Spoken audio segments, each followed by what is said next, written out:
مولایا صلی وسلم دائما ابدا علی حبیبک خیر الخلق کلہم۔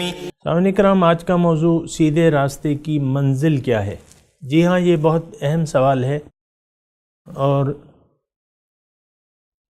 لیکن بات یہ ہے کہ ایسے سوالات ہمارے لیے کچھ اہمیت کے حامل نہیں ہیں۔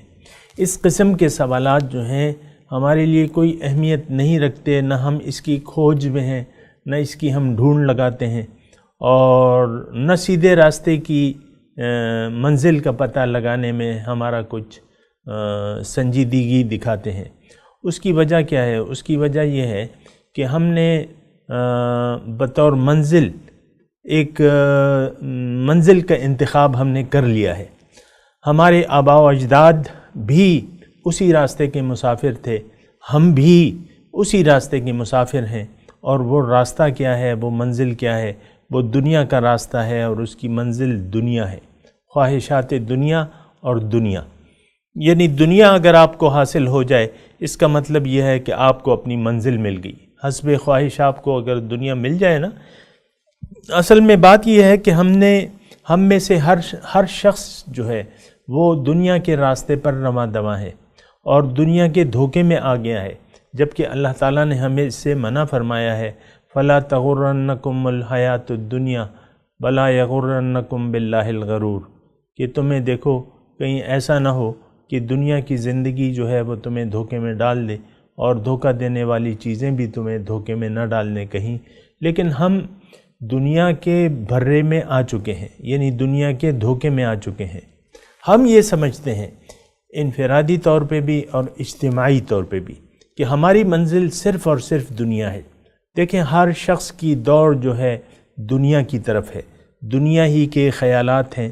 آپ اپنی پریشانیوں کا اندازہ لگا لیں کہ آپ کی پریشانیاں جو ہیں، جو بھی آپ کو پریشان رکھتی ہیں، وہ دنیا کی ہیں، وہ ظاہر کی ہیں۔ اس کا تعلق مٹی سے ہے، اس کا تعلق فنا ہونے والی چیزوں سے ہے۔ یہ ایک بہت بڑی غلطی ہے، اور یہ غلطی جو ہے، یعنی یہ دھوکہ جو ہے، یہ ہمیں لے ڈوبے گا، اور یعنی بہت بڑے خسارے سے ہم دوچار ہونے والے ہیں، بلکہ ہم ایک ایسے راستے پر رواں دواں ہیں جو ہمیں بہت بڑے نقصان سے دوچار کر دے گا۔ ضرورت اس بات کی ہے کہ ہم سب سے پہلے اپنے آپ کو پہچانیں، اپنے دنیا میں آنے کے مقصد کو پہچانیں۔ یہ دنیا جو ہے، اگر میں آپ سے مختصر طور پہ یہ بات کہوں کہ یہ دنیا ہے کیا، یہ دنیا اللہ تعالیٰ سے ملاقات کی تیاری کی جگہ کا نام ہے۔ دنیا کیا ہے؟ اللہ تعالیٰ آپ کو ایک نعمت دینا چاہتا ہے، لیکن اس کو سہنے کے لیے آپ کو محنت کی اور طاقت کی ضرورت ہے۔ یعنی اس کو دوبارہ میں کہتا ہوں، اس نعمت عظیم الشان کو سہنے کے لیے، اس کو برداشت کرنے کے لیے آپ کو ایک عظیم الشان محنت کی ضرورت ہے۔ اس محنت کے لیے آپ کے لیے اللہ تعالیٰ نے یہ کائنات بنائی ہے، یہ دنیا بنائی ہے، پھر اس میں یہ ظاہری جسم کا اہتمام کیا ہے، نر و مادہ پیدا کیے ہیں، اور لوگ جو ہے انسان پیدا ہو رہے ہیں، ارواح آ رہی ہیں، اور ایک خاص مقصد کے لیے اور ایک خاص وقت کے لیے۔ میں بھی آیا ہوں، آپ بھی آئے ہیں، ہم سب اسی مقصد کے لیے آئے ہیں کہ اللہ تعالیٰ سے ملاقات کی تیاری۔ اور یہ جملہ جو ہے بہت اہم ہے کہ اللہ سے ملاقات کی تیاری۔ اگر آپ کہیں کہ میں قرآن سے بات کروں، میں دلیل سے بات کروں، تو دلیل میری قرآن ہے اور اللہ کی بات ہے۔ اللہ تعالیٰ قرآن میں فرماتا ہے کہ جو لوگ میری ملاقات کی امید نہیں رکھتے اور دنیا کی زندگی پر راضی ہو گئے اور اس پر مطمئن ہو گئے اور میرے راستے پر چلنے سے یہ کتراتے ہیں، اور تو ان کا ٹھکانہ جو ہے جہنم ہے۔ یہ قرآن کی آیت کا میں نے آپ کو ترجمہ پڑھا۔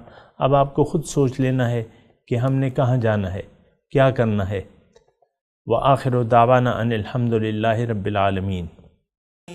مولایا صلی وسلم دائما ابدا على حبيبك خير الخلق كلهم